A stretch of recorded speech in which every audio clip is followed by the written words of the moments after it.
So, 12:15 Uhr, guten Tag, meine Damen und Herren. Ich heiße Sie herzlich willkommen zum heutigen Mittagswebinar zum Thema Business Intelligence.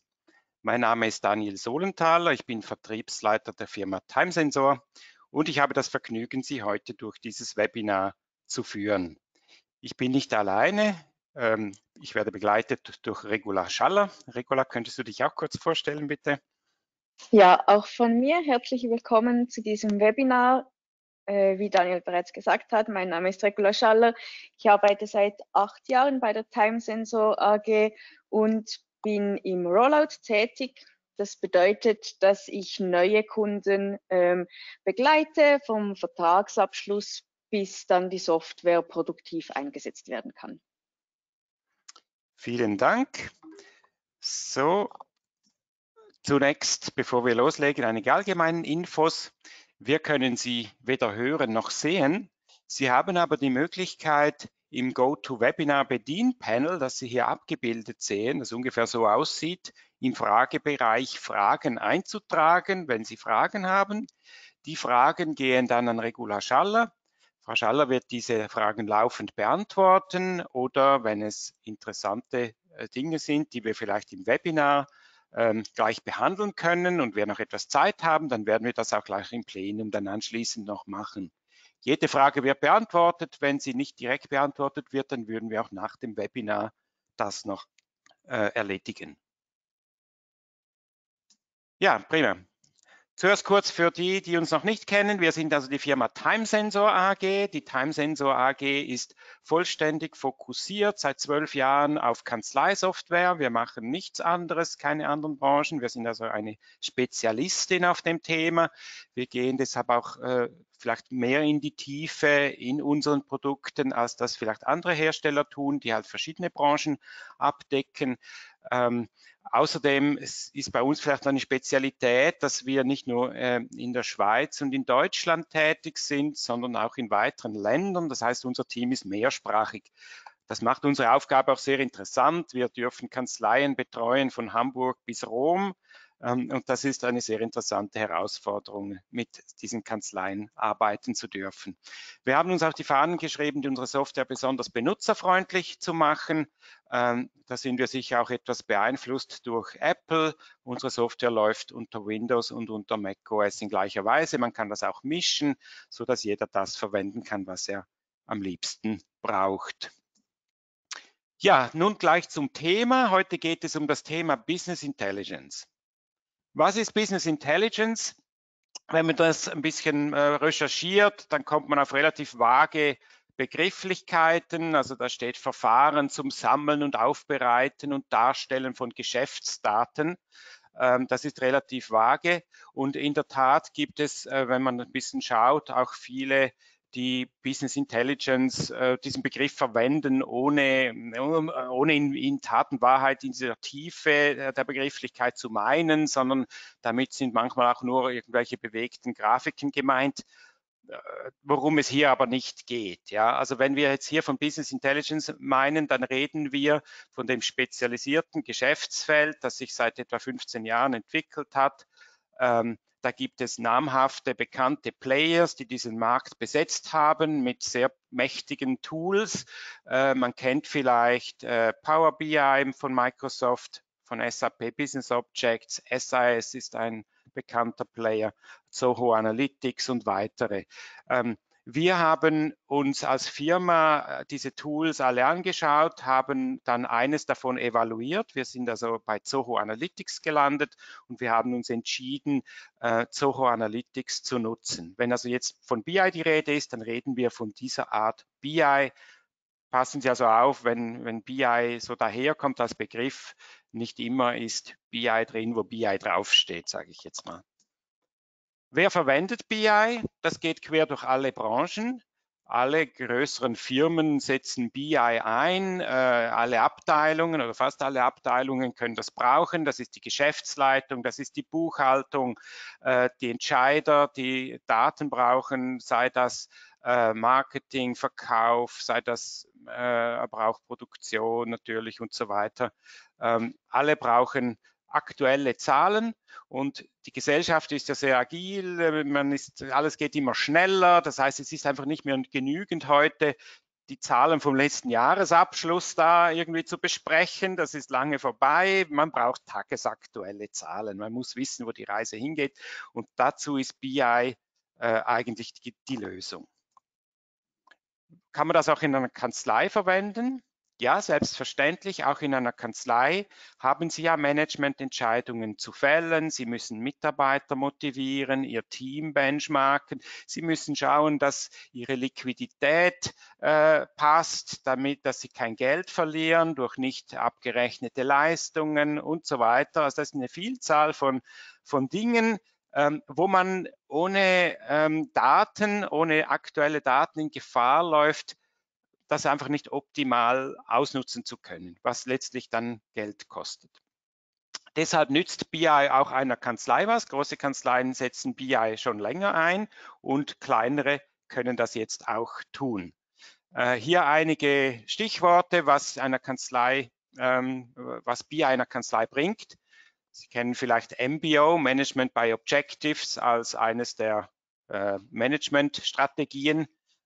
Bei Objectives, also mit Zielgrößen, und gerade für diese Ziele, da benötigen Sie ja Daten. Man muss die Ziele definieren, man muss die messen, und es ist eben nicht genügend, wenn man dann erst am Jahresende feststellt, nach dem Abschluss, oh, das hat man jetzt nicht erreicht, sondern man sollte das ja laufend, rollend sehen, wo man steht. Und dazu ist eben BI das richtige Tool.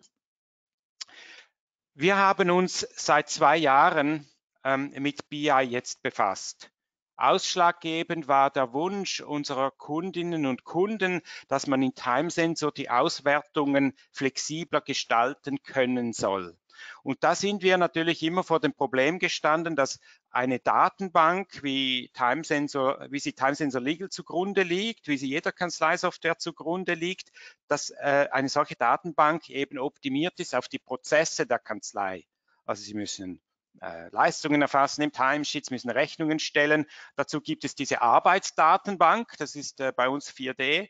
Da drin liegen die Daten und die sind so abgelegt, dass sie einfach für diese Arbeitsprozesse, für diese Workflows optimal abgerufen werden können. Sie sind aber nicht optimiert für Auswertungen. Und deshalb ist es immer sehr schwerfällig und mühsam, traditionellerweise hier Daten und Informationen rauszuholen. Und wir hatten einfach das Gefühl, wir müssen unseren Kunden ein Tool bieten, mit dem man darüber hinausgehen kann, mit dem man diese Limiten dieser transaktionalen Datenbanken, die wir verwenden, sprengen kann. Und da haben wir BI entdeckt als Antwort und haben dann ein Modul entwickelt, respektive 2 Module, mit denen wir jetzt BI in TimeSensor Legal reinbringen. Also Sie haben jetzt im TimeSensor Legal eingebaut BI, ein Fenster, da drin läuft eigentlich dieser Power von Zoho Analytics, von diesem BI-Tool ab, und das werde ich Ihnen natürlich jetzt dann gleich live zeigen, was man da alles damit machen kann. Das Schöne ist für Sie, die Komplexität wird völlig versteckt. Sie müssen sich nicht darum kümmern. Und die Komplexität, die liegt ja darin, dass diese Daten mehrfach transformiert werden müssen. Also Ihre Kanzleidaten, die Sie irgendwo erfassen im Timesheet, die werden also jeweils dann nachts über 2 Datenbanken hinweg zweimal transformiert und so umgebaut, dass die so wie eine Art Rubik's Cube in so einem Würfel dann, in seinem Datenwürfel bereit liegen, sodass man sofort die Daten dann beliebig kombinieren kann. Ja, das zeige ich Ihnen aber am besten gleich live. Ich zeige Ihnen also jetzt zunächst mal das Modul BI Standard. Ja, wir haben 2 Module entwickelt, wie gesagt. BI Standard ist das Modul, das sich an kleinere Kanzleien richtet, also vielleicht mit 5 oder 10 oder 20 Leistungsträgern.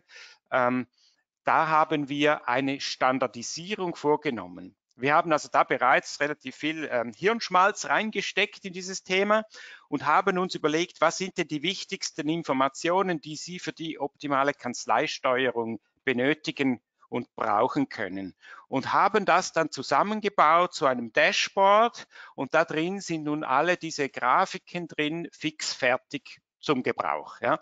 Deshalb BI Standard ist also fertig vordefiniert, man kann es sehr leicht in Betrieb nehmen und die Kosten sind günstig. Das ist das Modul, das ich Ihnen jetzt zunächst zeigen werde. Und anschließend gehen wir noch zu BI Pro. Ja, dann kommen wir zum interessanten Teil. Ich würde jetzt also hier die Folien mal wegmachen. So. Und würde auch meine Kamera ausschalten, damit wir uns eigentlich voll hier auf den Bildschirm konzentrieren können. Muss ich noch den richtigen Button finden. So. Prima. Wir haben hier also Time Sensor Legal vor uns. Für die, die Software noch nicht kennen, das besteht aus 2 Leisten. Ja, auf der linken Seite ist die Bereichsleiste, oben die Funktionenleiste. Da kann man einfach klicken, hat entsprechende Funktionen. Ich starte nun hier im Bereich Spezial, gehe da rein und klicke hier auf Statistik. Und hier in der Statistik haben wir traditionellerweise immer schon gehabt die Leistungsstatistik. Das ist nun aber eine typische Time-Sensor-Statistik, die kommt also aus der 4D-Datenbank und ist entsprechend eher langsam, eher träge, eher eingeschränkt. Das ist aber, mit dem haben wir gestartet. Ja, hier kann man das Timesheet auswerten. Dann haben wir letztes Jahr die Excel-Berichte gebracht. Das ist ein sehr gutes, dynamisches Tool. Da kann man Excel-Reports zusammenstellen, aber natürlich auch diese Excel-Berichte, die sind zweidimensional, ja, wie halt Excel gebaut ist mit Spalten und Zeilen und da hat man einen Bericht und den kann man auswerten, super Sache, aber nicht wirklich dynamisch. Ja, und jetzt kommen wir zu BI Standard, diesem neuen Modul, das ich Ihnen jetzt hier vorstellen möchte. Ich mache das hier ein bisschen größer. So. Dieses Modul besteht eigentlich aus 3 Teilen. Ja, wir haben hier oben die Widgets. Das sind so kurze, kleine Grafiken, wo ein KPI, ein Wert grafisch dargestellt wird, dass man sofort erfasst, wo man steht. Dann haben wir den Kernbereich, Grafiken, da kommen wir nachher drauf, und noch die Tabellen. Ich starte also bei den Widgets hier und wir schauen uns die beiden Widgets hier mal an. Das erste Widget, das wir hier sehen, nennt sich überfällige Rechnungsbeträge. Ja, überfällige Rechnungen hat man ja nicht so gern. Wenn Kunden nicht pünktlich bezahlen, dann werden die Rechnungen überfällig. Und wenn die zu lange überfällig sind, dann kommt es vielleicht sogar zu Zahlungsausfällen. Und auf jeden Fall ist es für uns nicht gut, denn wir spielen da Bank. Das möchten wir eigentlich nicht. Deshalb haben wir hier ein Widget, das hier im Überblick zeigt. Wir haben 3 Bereiche, ja, grün, orange und rot. Und wir sehen hier, wir sind mit 445.000. Im Moment bewegen wir uns hier bös in Richtung roten Bereich. Das ist also nicht gut. Sie sehen ja so hier der Vorteil an der Stelle ist jetzt, dass ich genau tagesaktuell sehe, wo ich stehe. Und das nützt mir nun, um eben MBO, dem zum Beispiel der Buchhaltung sagen zu können, schaut, unser Ziel sind beispielsweise 350.000 überfällige Rechnungsbeträge. Das ist so ungefähr das Zielgröße. Und jetzt hat die Buchhaltung ein Ziel und kann sich überlegen, wie sie dieses Ziel erreicht. Man könnte den Mahnungsprozess straffen, man könnte die Fakturierung ändern und so weiter. Also da gibt es verschiedene Möglichkeiten. Aber wir haben jetzt ein Tool, wir haben ein Ziel und wir können das Ziel messen. Unten sehen Sie ein zweites Widget, das sind die Zahlungseingänge. Auch hier auf einen Blick, also wir sehen letztes Jahr, das ist die Zielgröße von das, was wir letztes Jahr erreicht haben, 2,648 Millionen. Und wir sind jetzt so Ende März und wir sehen, wir sind jetzt hier noch knapp unter Budget, was aber vermutlich normal ist, weil Q1 ja in der Regel eher schwach ist. Also, aber wir sehen grundsätzlich, wir sind auf Kurs. Gut, das sind die Widgets. Dann der Kernbereich eines BI, das sind jetzt diese interaktiven Grafiken. Und jetzt wird es hier richtig interessant. Wir starten hier bei der ersten Grafik. Ja, diese erste Grafik zeigt Ihnen die Stunden aufgeteilt auf Leistungserbringer. Wir haben also hier in der vertikalen Achse alle Leistungserbringer der Kanzlei und wir haben horizontal die Anzahl der Stunden. Und Sie sehen jetzt diese farbigen Balken, die uns zeigen, was sind das für Stunden? Sind das verrechenbare Stunden? Das sind die blauen. Sind das verrechnete Stunden, die also schon auf einer Rechnung stehen? Das sind die grünen. Sind es aber allenfalls nicht verrechenbare Stunden, an denen wir etwas weniger Freude haben? Das sind dann die roten oder sind es interne Stunden? Das heißt Stunden, die auf ein internes Projekt gebucht wurden, kann auch Krankheit sein. Das kann man dann im Timesensor hinterlegen, was man da einrichtet. Also die Rot und Orange haben wir nicht so gern. Grün und Blau ist gut. Wobei, wenn wir uns jetzt dieses Bild hier anschauen, wir uns durch überlegen können, wer von diesen Leistungserbringern jetzt zur Liquidität der Kanzlei beiträgt. Und Sie sehen hier zum Beispiel der Herr Wolf hier oben, der ist sehr gut, der im Abrechnen, ja, der hat da schon sehr viel abgerechnet. Das heißt, der trägt zu dieser Liquidität bei. Das ist top. Hingegen der Corwin hier unten, der natürlich noch gar nicht. Der hat zwar viel gearbeitet, aber hat nichts verrechnet. Das heißt, da verschenken wir Liquidität. Jetzt können wir diese Informationen natürlich etwas besser, genauer untersuchen. Und dazu verwenden wir eine Technik, die heißt Drill Down. Ich klicke also einmal auf diesen Balken und kann jetzt diese Daten verfeinern, zum Beispiel nach Kunde, nach Mandant. Und dann sehe ich hier, aha, das sind diese Mandanten, von denen diese nicht verrechneten Stunden kommen. Da sehe ich zum Beispiel die BBT Thermotechnik. Ich kann dann nochmals rein, nochmals verfeinern. Diesmal verfeinere ich nach Mandat und ich sehe, da gibt es ein Mandat allgemeine Arbeiten. Da sind über 100 Stunden drauf. Ja, warum haben wir denn die noch nicht abgerechnet? Also das ist ein kleines Beispiel mit Drill Down. Draufklicken und verfeinern. Gehe wieder zurück und wir überlegen uns jetzt mal, ob wir es vielleicht dem Corwin hier nicht Unrecht getan haben. Ich habe gesagt, er trägt nicht zur Liquidität bei, aber der Corwin kann ja vielleicht gar nichts dafür, weil der Corwin ist kein Partner. Der kann eigentlich gar nicht darüber entscheiden, ob abgerechnet wird oder nicht, weil das macht ja der Partner. Also gehe ich jetzt hin und ändere hier auf der linken Seite die Achse. Ich kann hier draufklicken und kann die Achse austauschen und ich nehme jetzt als Achse hier den Mandatsführer. Jetzt habe ich die gleichen Stunden, aber diesmal dargestellt nach Mandatsführer. Der Mandatsführer ist derjenige, der verantwortlich ist, dass zügig abgerechnet wird. Und wir sehen hier zum Beispiel bei Franziska Friedrich, da ist nicht viel abgerechnet. Also bei Franziska müssen wir mal reinschauen. Ich mache wieder einen Drill Down nach Kunde und lande hier wieder bei der BBT Thermotechnik, die wir vorhin schon gesehen haben. Ich gehe wieder hoch. Was ich jetzt auch machen kann, ist ein sogenanntes Drill Up. Also statt Drill Down, Drill Up. Das heißt, ich konsolidiere die Stunden, indem ich die hier zum Beispiel auf die Kanzlei zusammenführe. Und da sehe ich jetzt 2022, vielleicht interessanter ist noch 2021. So, und da finde ich jetzt eine Übersicht, was in 2021 gelaufen ist. Hier natürlich interessant, doch relativ viele nicht verrechenbaren Stunden. Auch hier wieder ein Drill Down.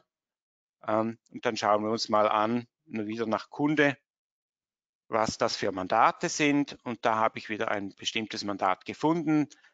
Zum Beispiel ein Kunde Bauhaus. Könnte ich jetzt wieder einen Drill Down machen, zu schauen, was das für ein Mandat ist. Ich gehe nochmals zurück auf die Standarddarstellung. So. Und wir wechseln mal die Grafikart. Ja, wir hatten ja bisher diese Balkengrafik hier. Hier oben habe ich einen Button und da kann ich auch eine andere Ansicht wählen. Ich wähle hier zum Beispiel mal Stapelbalken. Auch das ist jetzt interessant. Hier sehe ich jetzt mal die verschiedenen Leistungserbringer und ich sehe, welcher Leistungserbringer ist sehr produktiv und bei welchem Leistungserbringer fallen relativ viele nicht verrechenbaren Stunden an. Das kann völlig okay sein oder es kann vielleicht auch etwas sein, was man näher untersuchen können sollte. Auch hier natürlich wieder ein Drill Down, einfach drauf, verfeinern nach zum Beispiel nach Mandat. Dann sehe ich, hier drin sind viele unproduktiven Stunden angefallen, hier 20 Stunden bei diesem Due Diligence Verfahren. Eine andere interessante Auswertung, die ich machen könnte, vielleicht jetzt hier mit einem Augenzwinkern.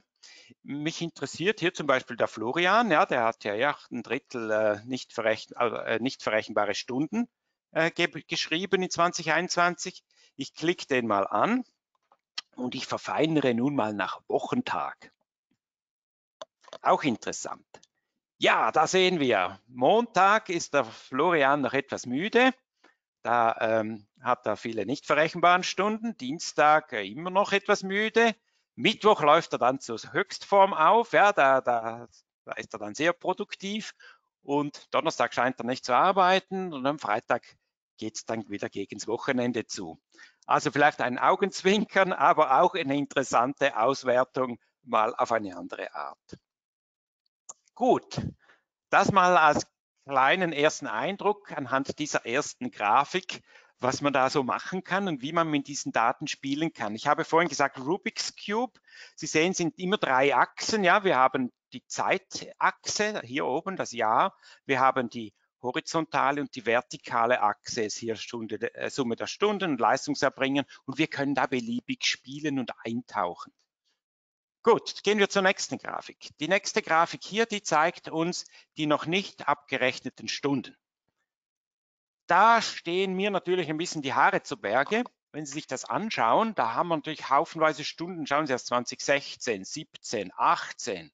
Das ist natürlich eine Katastrophe. Ich schalte mal alles aus und mache hier mal 2016 rein. Da sehen wir, aus 2016 haben wir noch haufenweise Stunden. Die meisten hier bei der Franziska, ein paar von Claude und so weiter. Die können wir vermutlich abschreiben. Aber die Frage ist halt, warum wurden die Stunden denn überhaupt nicht abgerechnet?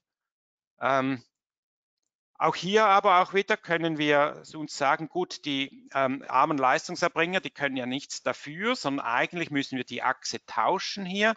Und ich gehe jetzt wieder auf Mandatsführer und schalte hier nochmals alles ein, dass wir das Gesamtbild haben. Und jetzt haben wir nochmals das Gesamtbild, diesmal gruppiert nach Mandatsführer.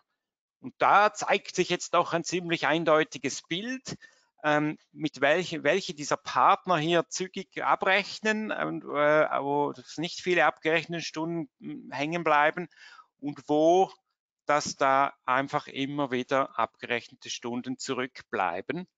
Also heißt, wir müssen wahrscheinlich mit der Franziska Friedrich hier das Gespräch suchen, schauen, wo liegt das Problem, dass das so viele Stunden aus vergangenen Jahren nicht abgerechnet wurden. Also ein interessantes Bild, auch wenn man es mal so im Überblick sieht und die einzelnen Mandatsführer hier so vergleichen kann. Ja, nächstes Bild, Zahlungseingang nach Mandatsführer. Auch das ist interessant. Wir sehen hier das Jahr 2022. Wir sehen beim Robert, also für die Mandate, wo der Robert Mandatsführer ist, haben wir schon 141.000 Franken eingenommen. Wir können hier jetzt natürlich mal vielleicht die Vorjahre anschauen, vielleicht mal einen Jahresvergleich machen. Ich lasse mal 2022 weg, weil wir sind erst im März und wir schauen uns einfach mal die 3 Jahre an. Ja, und da sehen wir jetzt die 3 Jahre im Vergleich, Zahlungseingang. Wir sehen beim Simon, das ist eine schöne Steigerung gegeben. Beim Robert und noch bei einigen weiteren sehen wir wahrscheinlich hier das Covid-Jahr 2020, das hier ein bisschen zu einem Einbruch geführt hat. Aber wir sind wieder gut unterwegs. Bei Franziska Friedrich, sie ist zwar nicht so gut im Abrechnen, aber irgendwie bringt sie doch auch Geld in die Kanzlei. Also das sieht auch gut aus von der Entwicklung her. Auch hier kann ich natürlich dann wieder nach oben konsolidieren, indem ich da zum Beispiel das für die ganze Kanzlei mache. Dann sehe ich, wie sich die Kanzlei gesamthaft entwickelt und auch hier das Bild, das ist ja sehr positiv hier. Ich kann natürlich auch nochmals reingehen und hier ein Drilldown machen, was mich auch noch interessieren würde. Ich möchte wissen, ob es da einen saisonalen Unterschied gibt. Ich werde jetzt also diese Zahl hier nehmen, die 2,648 Millionen von 2021 und werde die mal nach Quartal aufteilen. Und da sehen Sie ein ganz klares, nicht ganz unerwartetes Bild. Wir haben im Januar, Februar, März das schwächste Quartal und das nimmt dann laufend zu. Das heißt, auch hier ein klarer Fingerzeig darauf, in welchen Monaten die Mitarbeiter Ferien nehmen sollten und wo sie besser vor Ort bleiben. Ja, das war diese Grafik. Dann überfällige Rechnungsbeträge. Auch das eine interessante Grafik. Da sehen wir eigentlich in einem größeren Detail, was wir vorhin schon im Widget gesehen haben, nämlich, dass es doch relativ viel überfällige Rechnungen gibt. Ich nehme 2022 mal weg. Dann sehen wir hier von den verschiedenen Mandatsführern, bei welchen das halt viele Rechnungen noch nicht bezahlt sind. Und hier denke ich, der Claude Cesarini, der müsste mal schauen, warum das seine Kunden da nicht zahlen. Wir müssten das vielleicht mal nochmals verfeinern. Ich gehe wieder rein nach Kunde, nach Mandant und sehe hier wieder die BBT Thermotechnik, die haben wir uns auch schon gesehen. Die taucht hier wieder auf. Ich kann die Information auch noch anders darstellen, auch hier vielleicht wieder mit einem Augenzwinkern, aber trotzdem noch lustig. Ich kann die zum Beispiel mal nach Gender aufteilen. Also wir fragen uns jetzt und vergleichen jetzt die Herren mit den Damen und wir sehen, die Damen, die rechnen fleißig ab, da bleibt nichts zurück und die Herren der Schöpfung, die haben da größere Probleme. Ja, da bleibt doch einiges zurück. Ja, also Sie sehen, man kann alle Daten irgendwie miteinander in Beziehung setzen und welche Rückschlüsse da man dann zieht, das ist einem dann natürlich überlassen. Gut, verlassen wir die Grafik. Wir gehen zur letzten Grafik. Hier zeigen wir Ihnen die Top 25 Mandanten, Ihre besten Mandanten, Jahr 2022 und so in einem Stapelbalken. Wir sehen hier den Rechnungsanteil, der schon bezahlt ist und der noch offene Rechnungsanteil. Interessant ist vielleicht auch, das mal noch fürs 2021 anzuschauen. Da sehen wir, wer im 2021 Top-Mandant war und da gibt es auch wieder, sehen wir die BBT Thermotechnik wieder mit ihren noch offenen Rechnungen auftauchen. Ja, das waren so die wichtigsten interaktiven Grafiken. Sie sehen, in verschiedensten Arten kann man die aufteilen, untersuchen, Rückschlüsse ziehen. Man sieht einfach Sachen, die man sonst nicht sehen würde. Gut, letzter Punkt, noch Tabellen. Das ist mehr so ein bisschen der Vollständigkeit halber. Selbstverständlich können wir auch tabellarisch Daten ausgeben. Hier haben wir ein Beispiel mit Realstundenlohn pro Mandant. Also wir setzen hier die fakturierten Stunden gegenüber den Zahlungseingängen. Das gibt einen Realstundenlohn. Das ist jetzt natürlich noch so ein bisschen eine Milchbüchleinrechnung. Wir können das auch ganz genau. Ja, Time Sensor Legal verfügt ja über ein Modul, das heißt automatisierte Ertragsverteilung, mit dem man die Erträge vollautomatisiert, regelbasiert dann verteilt auf die einzelnen Partner. Und das können wir dann natürlich auch hier ins BI überführen, so dass man ohne Zeitverzug jeder Partner eigentlich sofort sieht, wo er steht. Das heißt, man braucht nicht Jahresende wieder diese Excel-Arbeit zu leisten, wo eine Mitarbeiterin oder ein Mitarbeiter dann tagelang Excel auswertet, sondern das sieht man sofort automatisch tagesgenau. Ja, das war ein Überblick über das, was BI Standard kann. Wir verlassen jetzt hier das Produkt wieder und gehen zurück zur Präsentation. So. Und wir schauen uns jetzt hier noch die Kosten an. BI Standard ist also ein, wie gesagt, Standardmodul. Das ist recht günstig. Sie haben ein einmaliges Onboarding, 1500 Franken, eine Pauschale. Dann wird das für Sie aufgesetzt für Ihre Kanzlei. Und dann fallen monatliche Kosten pro 5 Leistungsträger an zu 175 Franken oder Euro. Das ist jederzeit kündbar mit 30 Tagen Kündigungsfrist. Also probieren Sie das mal aus mit Ihren Kanzleidaten. Schauen Sie, wie das aussieht bei Ihnen. Haben Sie auch irgendwelche Leichen in Ihrem Datenkeller oder nicht? Das kann man sehr schön sehen. Und damit, damit wir Sie da auch ein bisschen anlocken können, haben wir hier ein Einführungsangebot, 50% Rabatt bis Ende Jahr. So können Sie das niederschwellig mal testen, schauen, ist das was für Sie. Ja, wenn Sie mehr möchten, sind Sie vielleicht eine größere Kanzlei oder eine anspruchsvolle Kanzlei? Sie haben spezielle Anforderungen, dann ist vielleicht nicht BI Standard das richtige Modul für Sie, sondern BI Pro. BI Pro ist eine auf Sie zugeschnittene Lösung, auf Ihre Kanzlei zugeschnittene Lösung. Beispielsweise haben wir bei größeren Kanzleien gesehen, dass es sinnvoll sein kann, dass man pro Entscheiderebene ein unterschiedliches Dashboard zur Verfügung stellt. Die Geschäftsleitung soll ja andere Daten sehen, globale Daten im Überblick. Der einzelne Associate, der arbeitet, der braucht vielleicht nur die Schlüsseldaten für seine Mandanten.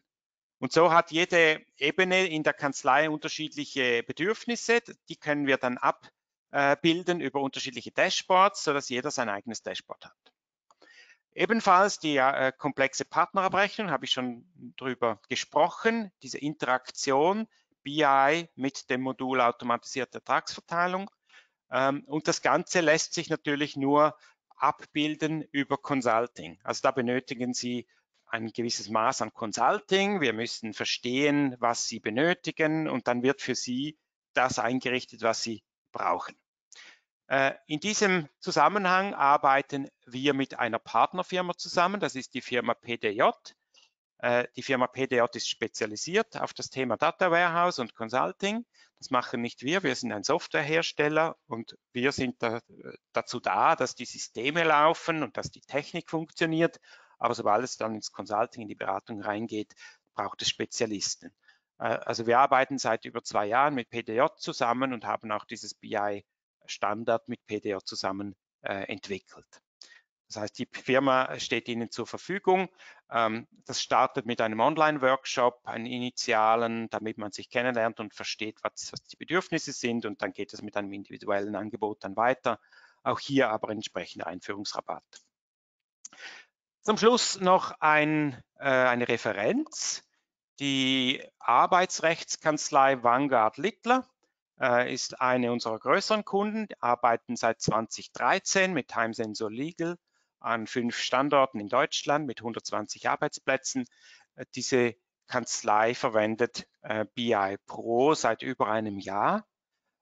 Mit denen haben wir das auch entwickelt, und das ist also eine Erfolgsgeschichte, ja, die verwenden das täglich auf allen Ebenen. Da gibt es also eine Teamebene, es gibt die Filial, also die Niederlassungsebene, es gibt die übergeordnete Ebene. Also auf allen Ebenen haben wir da Dashboards eingerichtet, und wir sehen das, wie fleißig diese Dashboards angeschaut werden. Das wird also permanent ist es in Betrieb. Dazu gibt es auch einen kleinen Blogartikel dann auf unserer Webseite, den Sie gerne mal sehen können, von Herrn Sebastian Juli. Das ist einer der führenden Partner dieser Kanzlei. Ja, 33 Minuten. Also Sie haben sicher alle Hunger. Ich möchte Sie da nicht über Gebühr beanspruchen. Mein Ziel war es, Ihnen heute einen Eindruck zu geben, was man alles machen kann mit BI. Ich hoffe, Sie auch ein bisschen zu inspirieren. Haben Sie Fragen, dann stehen wir zur Verfügung, und wir haben noch ganz kurz Zeit, um zu Regula Schaller zu schalten, um zu schauen, ob vielleicht noch Fragen im Plenum sind, die wir beantworten könnten. Regula, ist da noch was eingetroffen, das wir beantworten könnten? Ja, es sind Fragen eingetroffen. Eine davon war, du hast vorhin erwähnt, dass Daten zu einem anderen Server geschickt und transformiert werden müssen. Die Frage war, wo diese Daten denn gespeichert werden. Jawohl, ja, das ist natürlich eine sehr gute Frage. Die Daten, die werden auf Servern in Deutschland gespeichert. Die landen letztlich im Data Warehouse von Zoho Analytics. Zoho ist eine internationale Firma, allerdings keine amerikanische, ist glaube ich eine indische Firma, also eine riesige Firma, die aber speziell für Europa und die europäische Datenschutzgesetzgebung, die ja relativ strikt ist, eben eine Serverlandschaft in Deutschland aufgebaut hat, und da werden die Daten dann hin übermittelt, natürlich über gesicherte Verbindungen, selbstverständlich. Und es werden natürlich auch nicht alle Kanzleidaten übermittelt, sondern nur die relevanten. Das heißt, das sind die Daten aus der Buchhaltung, die Daten aus der Leistungserfassung und die Daten aus der Rechnungsstellung. Es werden natürlich keine Dokumenten übermittelt und so weiter. Das ist die eine Variante, und dann für größere Kanzleien gibt es natürlich auch eine On-Premise-Version. Also wenn Sie jetzt eine große Kanzlei sind und lieber die ganzen Daten vor Ort in Ihrer Infrastruktur haben, dann kann man das auch On-Premise installieren. Ist natürlich etwas teurer, etwas aufwendiger, aber das würde auch gehen. Prima. Gibt es weitere Fragen? Vielen Dank. Ich glaube, die weiteren Fragen, die würden wir dann individuell per E-Mail beantworten. Die verlangen nach ein bisschen ausführlicher und individuelleren Behandlung. Jawohl, wunderbar. Ja gut, dann würde ich sagen, ich wünsche Ihnen doch allen einen schönen Mittag. Hat mich sehr gefreut, dass Sie dabei waren. Wie gesagt, wenn Sie Fragen haben, kontaktieren Sie uns. Wir stehen gerne zur Verfügung und dann hoffentlich bis bald einmal. Wiedersehen. Bis bald.